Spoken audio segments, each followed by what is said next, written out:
It's day 23, only 1 week more. Superb. இன்னைக்கான 2 words பார்க்கலாம். Defiance. Defiance அப்படின்னா என்னன்னா open resistance or bold disobedience. Open refusal to obey somebody. இப்போது ஒரு விஷயத்துக்கோ இல்லை ஒரு ரூல்ஸ்க்கோ எதுக்காகவும் நம்ம டைரெக்டாக நம்மளோட அப்போசிஷன் காமிச்சோம் அப்படின்னா அதுதான் டிஃபயன்ஸ் அப்படின்னு சொல்லுவோம். அதாவது மறுத்து பேசுறது, எதிர்ப்பு தெரிவிக்கிறது, இதெல்லாம் டிஃபயன்ஸ் அப்படின்னு சொல்லுவோம். சினானிம்ஸ் பாருங்கள். அப்போசிஷன், கன்ஃபரண்டேஷன், அதெல்லாம் சினானிம்ஸ். எக்ஸாம்பிள் பாருங்கள். They went out at lunch time in defiance of school rules. அப்போது மதிய நேரத்தில் வெளியில் போகக்கூடாது அப்படிங்கிறது ஸ்கூலுடைய ரூல்ஸ்.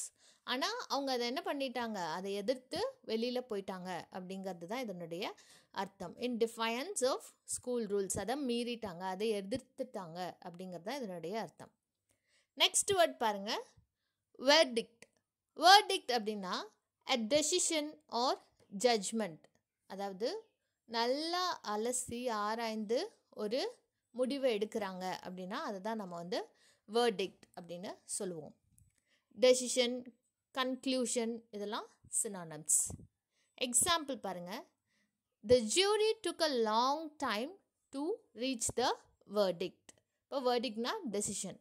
அப்போது அந்த இறுதி முடிவை அந்த ஜூரி எடுக்கணும் அப்படின்னா, ஜூரினா இந்த ஜட்ஜஸ் அவங்க எடுக்கணும் இல்லையா, அதுக்கு ரொம்ப நேரம் ஆச்சு, ரொம்ப நேரம் எடுத்து இறுதியாக ஒரு முடிவை கொண்டு வந்தாங்க அப்படிங்கிறது தான் இதனுடைய அர்த்தம்.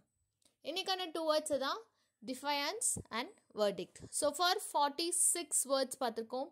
Superb, and only 1 week more, and after that let us begin our grammar lessons also. Stay tuned.